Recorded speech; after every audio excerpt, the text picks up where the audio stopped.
They were just pretty We don't have many points. Yeah. I'll call this caucus to our city council meeting to order. Yeah, we have the agenda in front of us. Is there any corrections, questions about the agenda? I know, Ms. Oliver, you want to add an executive session at the end, and so we will we'll have an executive session at the end. Don't know whether we'll have any action after we come back, but we'll go in executive session, come back, and probably just adjourn. So with that, any changes, any corrections? Okay, we'll stand for the Pledge of Allegiance. Pledge allegiance to the flag of the United States of America and to the republic for which it stands, one nation under God, indivisible, with liberty and justice for all. Eddie, could you please do our roll call? Mr. Duffett? Here. Mr. Morvan? Here. Mr. Neff? Here. Mrs. Oliver? Here. Mr. Tisch? Okay. We do have a quorum. Proclamations and presentations, we have none, right, Mayor? We have none. That's Okay, thank you. You have the minutes from the last meeting in front of you. Is there any corrections, concerns? Hearing none, they'll stand as written. Reading of communications, I'll start with Mr. Neff. I wanted to report on our planning and zoning meeting, but is that more appropriate to do during? Yeah, under. Yeah. Right. I have nothing this evening. Okay, great. I have none. Mrs. Oliver. I have none. Okay, Michael, could you give us some updates on Frank Kalin's property? I don't know if you've heard anything or... Mark said Tuesday we didn't hear anything back from Chip. Nothing going on right now. Waiting on the judge to rule on that property. Yeah. He did sweep it a week ago, I believe. We're waiting on the judge to sign the magistrate's order. Okay. What, what is it, Kirk, that house that we were dealing with over there? It sold. Somebody bought that. It did? Mhm. Great. Great. Fantastic. Okay. Wade, how's the sewers and the water pipes and everything? Any good news, bad news? Or? No good news, no bad news. So crews have been in Jade Circle, jetting that area out. We've got a storm sewer failure that runs from Jade Circle to Herbert. That's going to be on our stormwater project list this year to rehab that and repair it. So I know I've had a couple communications through email or phone call from some residents kind of in Stonebridge because they've seen our crews out there quite a bit, particularly on Jade Circle. So it's constantly kind of cleaning out that area and then making sure, because the pipe has bellied enough to where any substantial rain gets stuff in there and it backs up. So we're keeping a close watch on it, but it's definitely on our capital improvement project list this year. That's good. Good. Okay. Wade, do you have anything for us? I do not. Okay. All right. Reports of committees, board, city manager, finance director, chief of police, zoning inspector, and public works foreman. I'll start with Mr. Neff. We had our planning and zoning meeting last week. We had a lot on the agenda.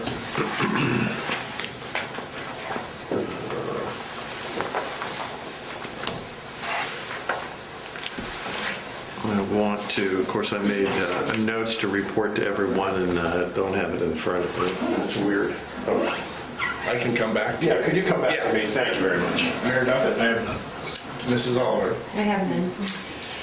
I sit on the fire district board, and I know there's some new faces in here, so I just like to kind of reiterate, how the fire district works. It's a group effort between the township and the city. We both pay, the city and the township pay taxes to have a fire district. The fire district then takes care of all of the township and the city. It's a separate budget from the city. It's a separate entity, and so that's how the fire district works. There's this rating that insurance companies live by and rate by, and it's called an ISO rating. It's International Organization of Standards. And so our fire district, every so often, will go through a grading, if you will. ISO comes in and they grade our department on how accessible is water. So you've seen a few years ago we put dry hydrants in ponds in the township, and that was to have accessibility to water. How we move the water, how we the flow of water, our training for our firefighters, our equipment, we're graded. And that is, we get a rating. And so at one time, the city was a 6, and the township was a 9. And so the lower the rating you have, the better. And so 3 or 4 years ago, we achieved a 4 for the city, and we lowered the township to a 6. And that means lower rates on your insurance, your homeowner's insurance. And so I'm happy to tell you that May 1st of this year, the fire district is now, the city is a 3 and the township is a 5. And we were minuscule points away from even lowering that to a 2 for the city. So kudos to the fire district. The fire district, again, is the city and the township. There's a council person, which I've been appointed to be on that. This trustee, which is Marie Cartwright.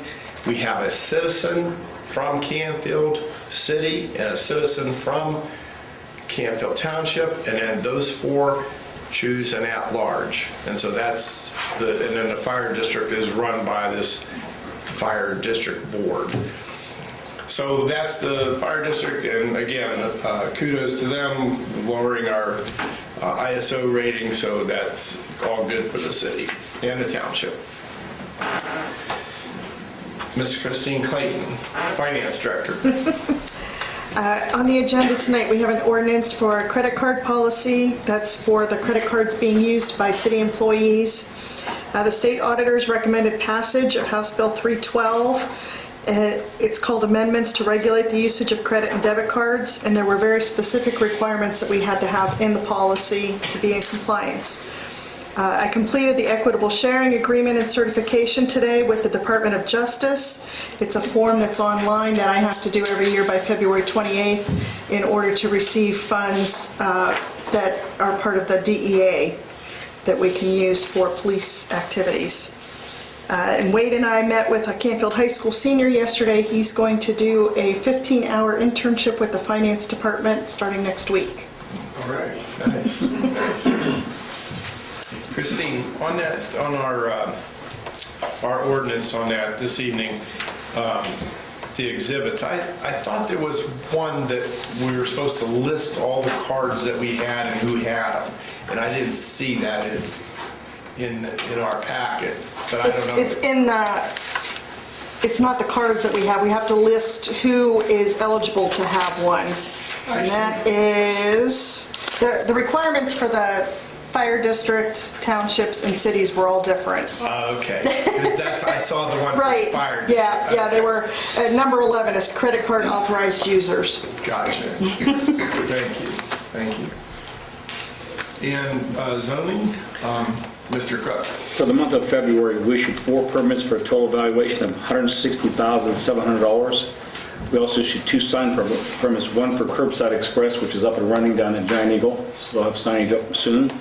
And McDonald's did pick their sign package up, so they'll be ready to go there. I did get a call from Greg Parisi today. He's ready to start the demo, so I'm going to try to get that electric off and get that thing demoed real quick. Great, great. Any word on the hardware store in the file? Frank DeSenza was supposed to get back to me this week after they signed the papers, which he anticipated was Monday. There was a little sticking point there, but he didn't think that was the main issue. Any movement on IGA building, the old IGA? No, they were halfway through their due diligence period about a week or 2 ago, so they got another month probably before something gets done there. Okay. Okay, great. Any questions? Wade? So to start Public Works, the ice and snow control had a couple of snow ice events over the last few weeks. Thus far this year, we've purchased approximately 500 tons of salt. We do have salt in reserves. Our total purchase for the year contract is about 1,300, so we're still well ahead of, if we need to buy additional salt this year, we still have a reserve to buy salt. Normal activities, water backflow surveys, changing meters, turn on, turn offs. The crews actually started working on the brown barn. Public Works, it kind of is a storage barn for signs, sawhorses, a bunch of other equipment. So they upgraded the lighting in there, and they started building actual structures to hold all of the signs. So they're making some improvements to organize that barn. Cold patching on the days when the weather is conducive, we try to get out there and patch some of those potholes that, we patch them, and the next rain, snow event, ice, they pop up again. So we try to stay on top of that. The last thing was on February 7th and 8th, so Tony Snowback, who's our Public Works Coordinator, he had, so if you remember back in, what was it, Chuck, August, September, the police department had a back-to-school event to where we had a major donation from Rubbermaid, that all the little containers we had an event here at City Hall, school children going back and come pick up for pencils, lunches, soup, things. Well, there was a number of leftovers that Tony Snowback proposed, maybe delivering those and donating those to community kitchens, rescue missions, other areas that could use those. So Chuck and I said, absolutely. I mean, they were sitting in storage. So Tony and some of our Public Works guys delivered those leftovers to the community kitchen in Youngstown and the rescue mission in Mahoning Valley, which I know they were very thankful to be able to have those additional containers to hand out to people. So that's something that, again, I know Rotary is a big part of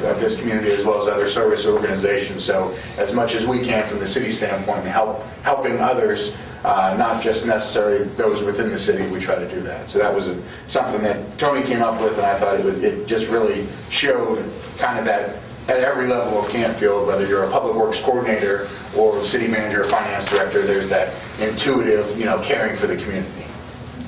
As far as my report goes, Chuck and I will be conducting the Public Works Superintendent interviews tomorrow. We have 2 interviews scheduled. We had a total of 10 candidates apply.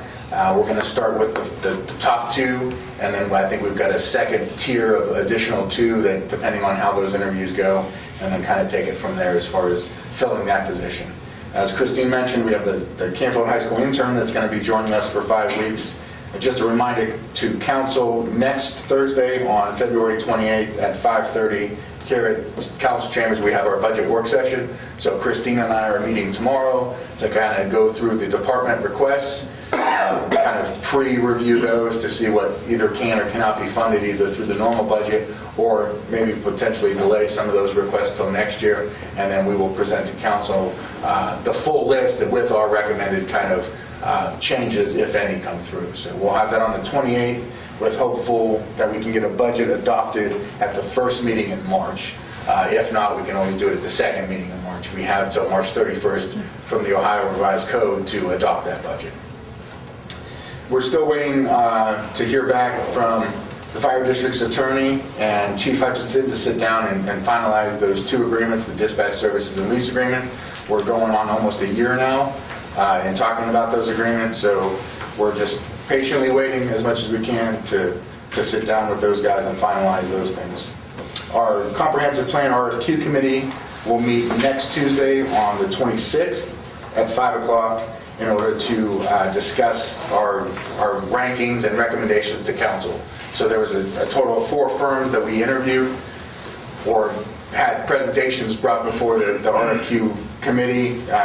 Some question and answer discussion took place, so the committee's going to reconvene next Tuesday, discuss kind of our thoughts, feelings, and probably provide a recommendation to council for consideration at the March 6th meeting for council. And that's all I have. The agenda items we can discuss when we get to those. Yeah. Reading through those RFQs, there was some pretty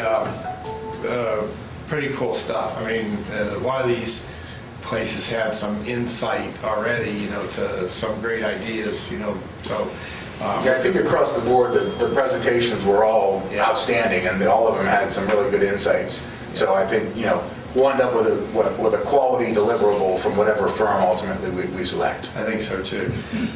Just an FYI, the 28th, I'll be out of town, but I'll be coming in town that day. So I'm planning on making that meeting on the 28th. That's at what, at 6 o'clock, Wade? 5:30. 5:30? Okay, so I should be back, but if I'm running late, you'll know why. And Mr. Colucci, Chief Colucci. Yes, so last spring we hired a part-time dispatcher, Tim Kohler, and we hired him knowing that he intended on attending the police academy, which he did last fall at YSU. He scored second in the class, he had a 94 on his test, and we've since appointed him a part-time police officer. And one of the things that, I won't say we lax on, but one of the things we're going to do this spring, and the mayor has agreed to do this, every officer, police officer needs to get sworn in, take an oath of office, and the mayor is going to do a group swearing in.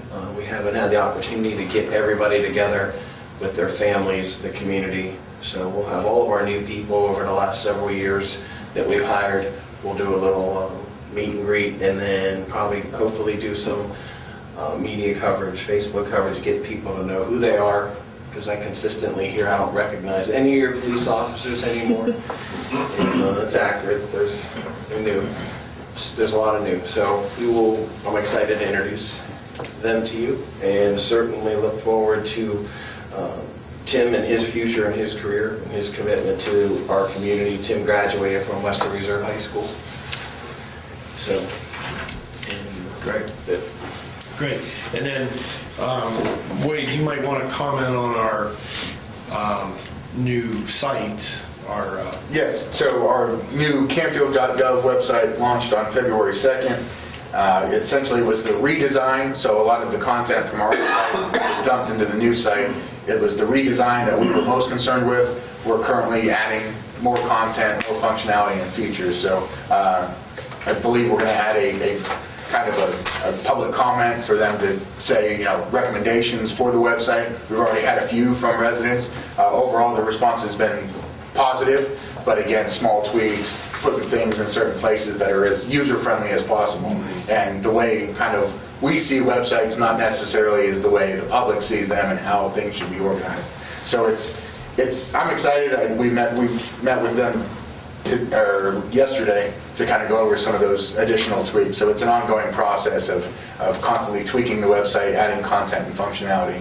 The most, recent function thing that we're going to focus on is online payment for utility bills, and adding some of those online City Hall features so that if people don't want to come into City Hall, they could log in from their computer and conduct city business from the comfort of their home. Awesome, awesome. And then too, it's a great way to learn about who is in the city and in what positions. In fact, all the officers are listed on the website. The fire district is on there, and go in and look at and see who our firefighters are, our finance director, our zoning person, our chief, and so and council's on there too. So. Could I ask?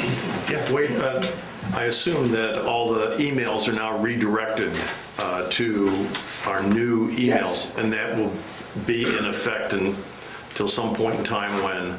Yeah, so all of the updated website, if people don't know, it used to be Canfield.ci or at ci.oh.us.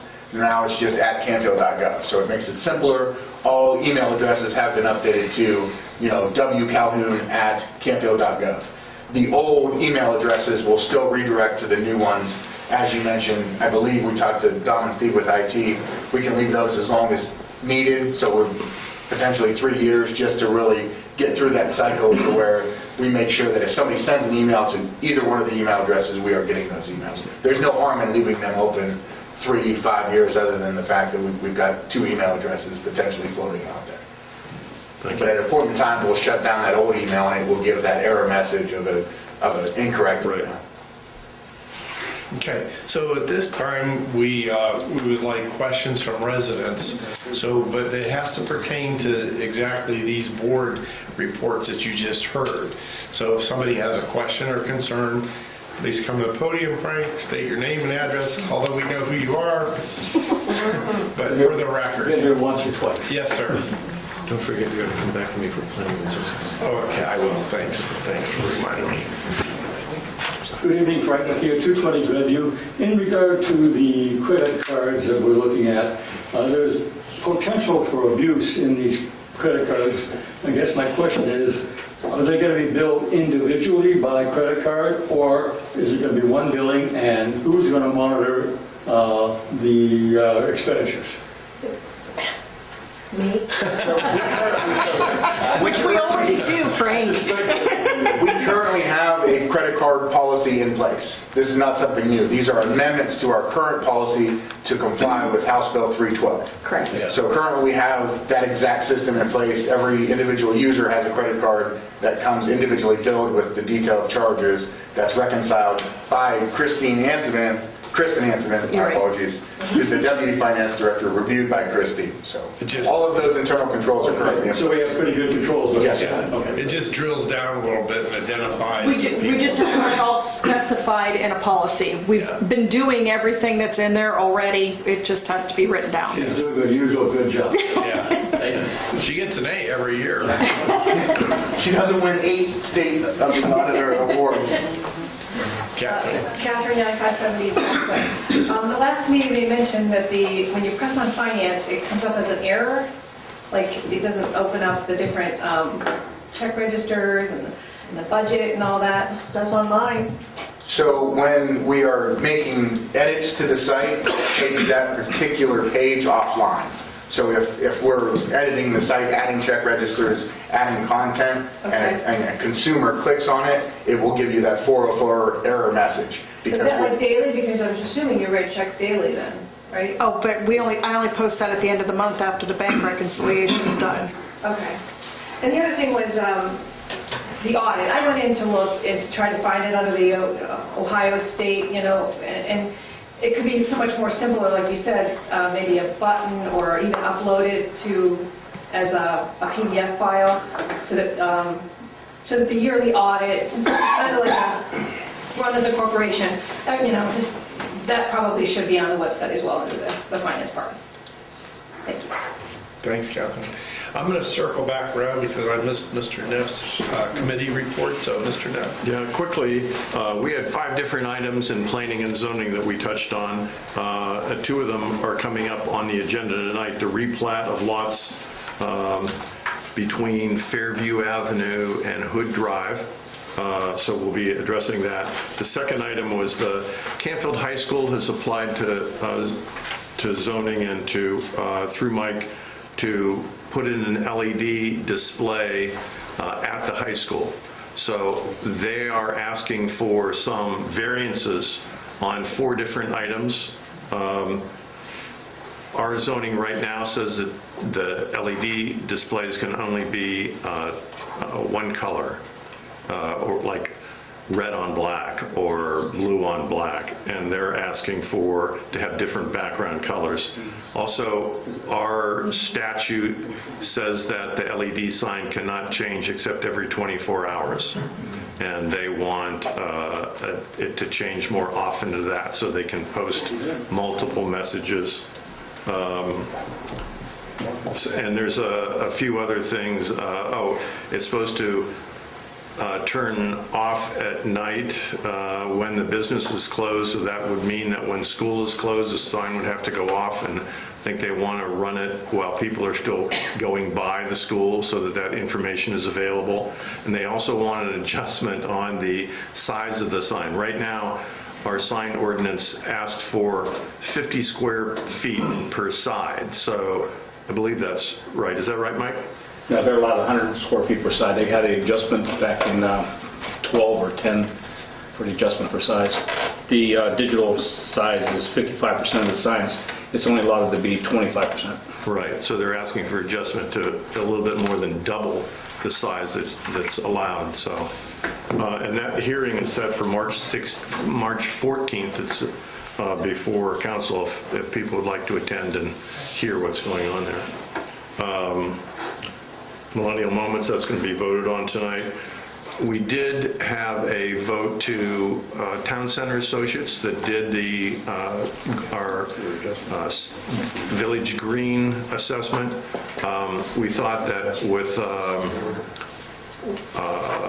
we could do that internally ourselves. Essentially, they were giving us a proposal which was almost $10,000 to monitor all the activities of the 95 or 98 spaces on the green that we've identified as businesses. So we're going to try to do that internally. And since the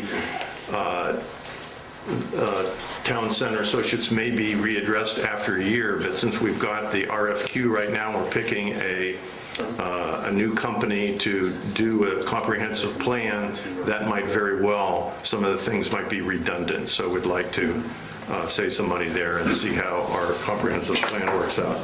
And the final thing we discussed very briefly was rezoning the area that is right across from the Colonial Plaza. Right now that is zoned RO. That's right, Mike? Yes. RO, and we're thinking about rezoning it R3, which would, I'm sorry. B3. Is that right? B3. B3 for business use. But again, we're sort of waiting to see what the comprehensive plan brings up. So those were the 5 items. Thank you. Great, thanks. John, the Millennial Moments isn't on the agenda. That's for a That's adjustment. Oh, that's right. Next month. That's what I thought, yeah. Okay. So at this time, I'll just ask any resident if they have a question about these particular board reports that you just heard. Now would be the time to ask your question. Okay, hearing none, we'll go on to recognitions of persons desiring to appear before council. And I'll ask Mr. Archer to come up and say your name and address. Mr. Archer. Rich Archer, 1309 Valley View Drive. I appreciate Mr. Calhoun and the council giving us a few minutes tonight to talk about something that's very passionate to us. And it's something that we think will benefit the community and benefit Riesel Park as we look down at possibly renovating some things in the park. And it's pickleball.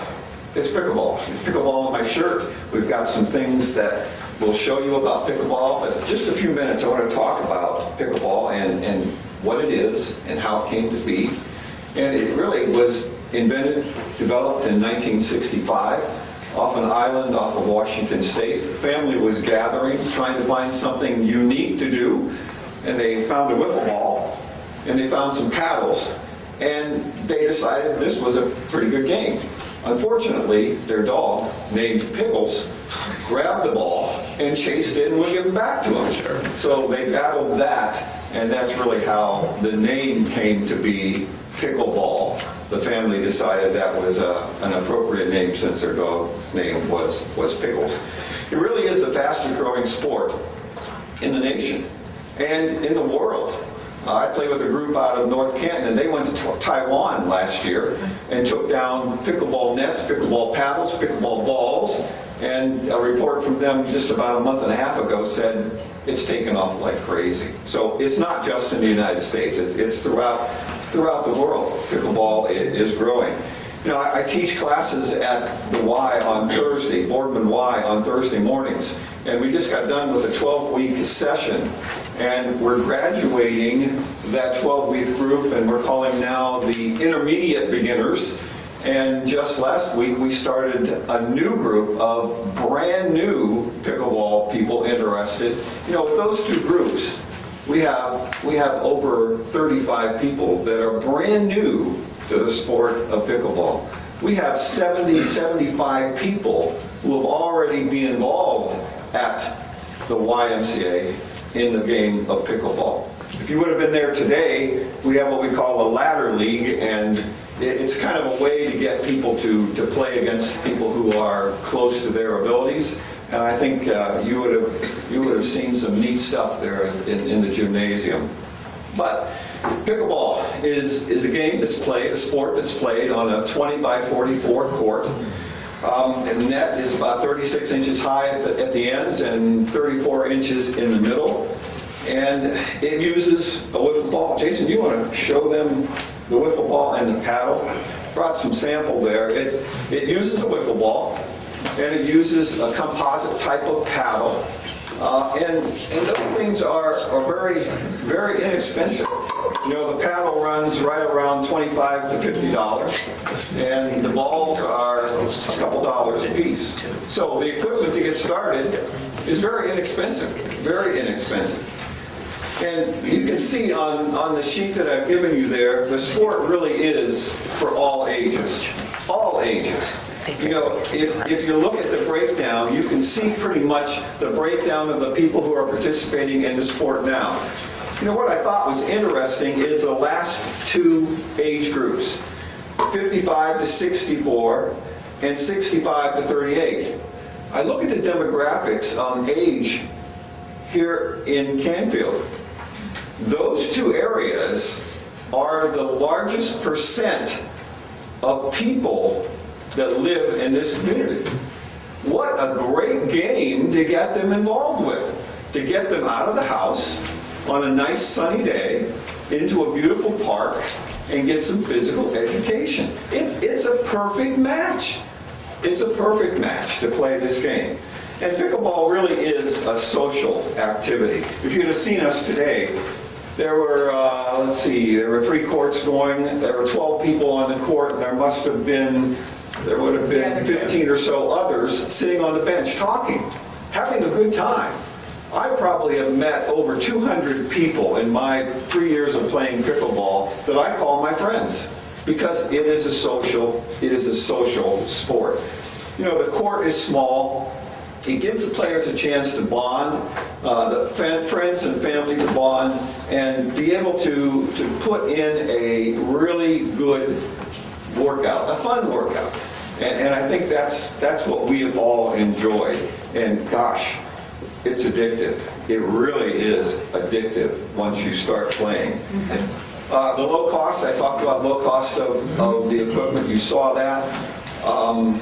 There would be little expense in converting greaseable tennis courts to pickleball courts.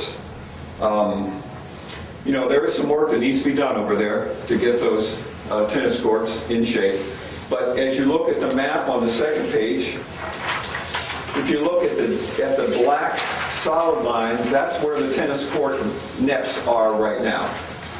And you can see that we could fit very easily 6 courts onto that 2 tennis court facility that you have over there now.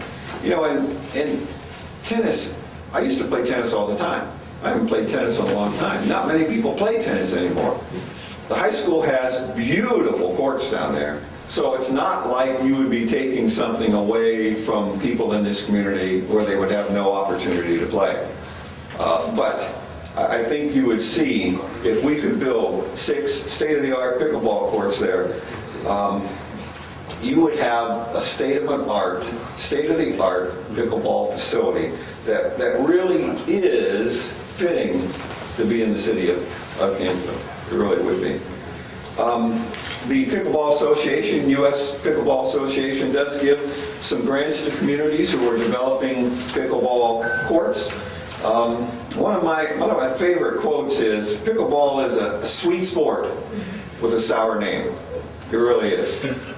And it's an activity if you would come and play. I think we've already gotten one volunteer back here in the back. He's going to come to the Y tomorrow and be my guest and play pickleball with us. We would invite you all down. You know, our ages there probably run from 40s to 80. We have a young lady who is 80, and she can play beside any of us that are much, much younger than that. It is a sport for all ages, folks, and it would fit in Canfield like a glove. It really would. And, you know, the last thing that I'll say, and then 2 things. You know, when you talk about Briesel Park, when you talk about parks in communities, oftentimes idle parks invite things that you don't want. But parks that are, flowing with activities, with adults there, oftentimes will cut down on some of that stuff that may not want going on in that park. And Griesel's a nice park, but I don't think it's used the way it could be used, and pickleball would be a big benefit to that park. And my last comment, you can see it on the bottom. If you build it, they will come, believe me. Questions that we could answer? We've had other interest in people coming and telling us about this pickleball. I knew nothing about it, I'll be honest with you, but I could see the enthusiasm of play. I have talked to other people now, and they say, "Oh yeah, we played that. It's a great, Yeah. So yeah. You think about some of the places, the Jewish Community Center has a big following, Creekside has a big following, Y has a huge following, Salem Community Center, another great facility down there. But the only thing that I would get on my knees and ask you to do, when you're considering this, please don't follow the example of Boardman Park and Austintown Park. The folks there did not reach out to some people before they built what they built. You can't play, we can't play at Boardman pickleball courts. They're bad. They're dangerous. And in Austintown, they had to totally redo them because they didn't do them the way they should be done. So we're offering ourselves to you folks to let us help you in this consideration make a state-of-the-art facility over there at Briesel Park that'll make that a wonderful, come alive park. Sure. Questions? Is this singles or doubles? Do you play both? Normally, we, being older, would play doubles. You can play singles, Okay. but normally we play doubles, two people on a side, and usually play to 11 or 15. And I used to play tennis all the time, but on a tennis court, you got to cover a lot of area. This pickleball court is much smaller, much smaller. And in order to play it well, you don't have to move that much. But you get a workout. And again, it's addictive. I first started to walk, I was walking the track. I walked down there at the Y and said, what is this game? I've been there every Monday through Friday for 3 years. It's a gorgeous game. Well, we've got the budget coming up on the 28th, and Park and Recreation, I'm sure, has made recommendations.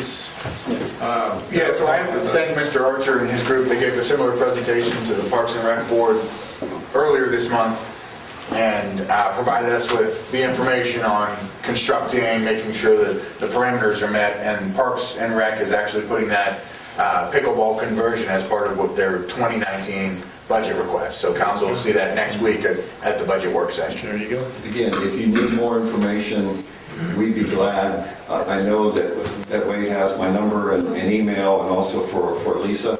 We'd be glad to help you so that we can do this right. A 6-court pickleball facility will be used a lot.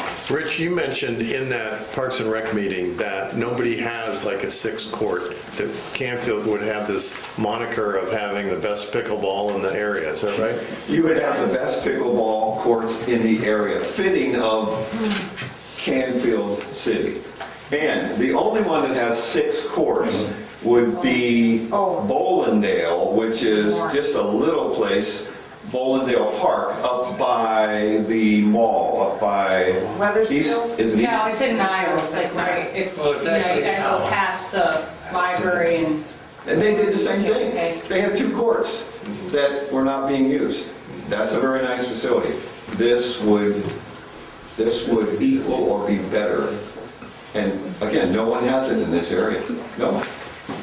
Great. Thank you. Thanks, Rich. Thank you. Thank you. Is there anybody else that would desire to appear before council this evening? Okay, hearing none, we'll move on to old business. We have no old business in the caucus. I forgot to ask council if they would mind reading these two ordinances and resolution in title only. I don't think anybody had any objections to that, so that's what we'll do. So we'll move to new business. We have two ordinances and a resolution. So as per the provisions of section 4.05 of the Charter City of Canfield, I move the council dispense with the requirement of two readings of proposed ordinance and authorize adoption of the same upon its first reading. Do I have a second? Second. Second, Mr. Knapp. Mr. Duffett? Yes. Mr. Morvay? Yes. Mr. Neff? Yes. Mrs. Oliver? Yes. As per the provisions of section 4.05 of the Charter City of Canfield, I move that council dispense with the requirement of a full reading of the proposed ordinance and authorize reading by title only. Do I have a second? Second. Mrs. Oliver.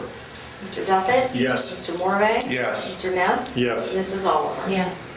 Mr. Neff, could you read ordinance for me, please? Yes, Mr. Chairman, I have an ordinance approving the replat of City Lot, Canfield City Lot 1364, Fairview, and Lot 1511, Hood Drive, by Michael Kilbreth, and I move for passage. I have a motion. I'll need a second. Second. Second, Mrs. Oliver. And Wade, or Michael, could you tell us what this replat is about, please? Yeah, Mr. Kilbreth has a lot, probably that's 1.37 acres now at this time. He's replatting that into 24,000 square feet for himself, and the other lot will set vacant with possible sale to another homeowner. And this has gone through zoning? It meets the zoning. It's a non-conforming lot. We're not changing it. We're just reducing the size of it. It still meets the zoning size for a lot in R3 district. And the recommendation is to pass this? Yes. Thank you. At this time, I'll ask for questions, concerns, council. At this time, I'll ask any resident if you have a question or concern about this particular ordinance. Now's the time to speak up. Hearing none, Patty. Let me ask one thing. Mike, is this splitting the acreage about in half? Yes, just about in half. It's total 44,000 square feet. It's going to be about 24,000 square feet now. Okay. Patty? Mr. Duffett? Yes. Mr. Morvay? Yes. Mr. Neff? Yes. And Mrs. Oliver? Yes. It's 2019-11. Okay, as per the provisions of section 4.05 of the Charter City of Canfield, I move the council dispense with the requirement of two readings of the proposed ordinance and authorize adoption of the same upon its first reading. Do I have a second? Second. Second, Mayor. Mr. Duffett? Yes. Mr. Morvay? Yes. Mr. Neff? Yes. Mrs. Oliver? Yes. As per the provisions of section 4.05 of the Charter City of Canfield, I move the council dispense with the requirement of a full reading of the proposed ordinance and authorize reading by title only. Do I have a second? Second. Mrs. Oliver? Mr. Duffett? Yes. Mr. Morvay? Yes. Mr. Neff? Yes. Mrs. Oliver? Yes. Christine, Mrs. Oliver, could you do B? Mr. President, I have an ordinance establishing a credit card policy for the City of Canfield in compliance and with the provisions of HB 312 and declaring an emergency, and we move for passage. I have an ordinance. I will need a second.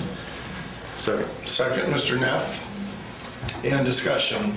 Wade, could you tell us what we're doing? Sure. So as Christine mentioned earlier, this amends our current credit card policy to comply with House Bill 312 requirements, to have specific language added to that policy. The reason for the emergency is we need to comply with state mandated deadlines on adopting the policy. And so an emergency would mean that we would have to pass this in entirety. Unanimously, it has to pass. Well, it's 4 out of 5. Right. So given Councilmember Tisch's absence, tonight would be unanimously. That would make it go into effect immediately versus if you don't pass it as emergency, it takes effect in 30 days. Gotcha. Okay, questions, council? At this time, I'd ask residents if they had a question about this particular ordinance to speak up now. Patty? Mr. Duffett? Yes. Mr. Morvay? Yes. Mr. Neff? Yes. Mrs. Oliver? Yes. 2019-12. Okay, as per the provisions of Section 4.05 of the Charter of the City of Canfield, I move the council dispense with the requirement of 2 readings of the proposed resolution and authorize adoption of the same upon its first reading. Do I have a second? Second. Second, Mr. Neff. Mr. Duffett? Yes. Mr. Morvay? Yes. Mr. Neff? Yes. Mrs. Oliver? Yes.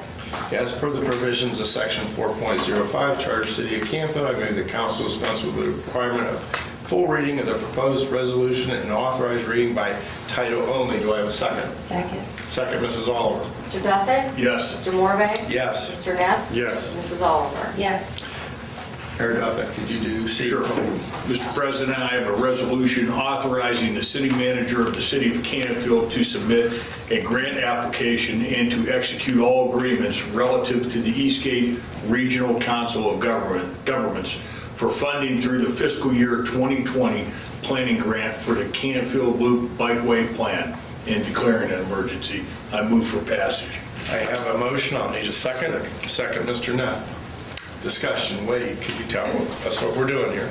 Sure. Mayor and Council, this is something we've worked with our city engineers. So Eastgate Regional Council of Governments has a planning grant out to member cities to submit for, last year it was called the Moving Communities Forward Planning Grant. It's to explore alternative transportation and modes of getting people in and around cities. So as part of our submission this year, we're proposing doing a sort of a feasibility study. It's planning for a bike loop that will come off of the Mill Creek Metro Parks bike trail into Fair Park, come down essentially Oak to Cross Street to Court, kind of come by City Hall, into the Village Green, down to, I believe, Hilltop, up by the elementary school, and then come back down Talisman, around Fairgrounds, past the Canfield Fairgrounds to loop back into Fair Park. So that's kind of the idea as it stands now, the proposal. What that would mean is basically studying what that is that painted markers on the existing roadway, is that designating a specific portion of that right-of-way to a bike lane with associated markers and signage. All of those things will be flushed out when we go for the grant, if we're awarded the grant. So we're going for, there's a total of $30,000 available. There's 7 total projects. We've asked essentially for half of what we would spend, which is the $28,000. So we've asked for approximately just under 15 for the grant. Great, thank you. Questions, concerns, council? Would ask any residents at this time if they had a question about this resolution. Frank, could you come up?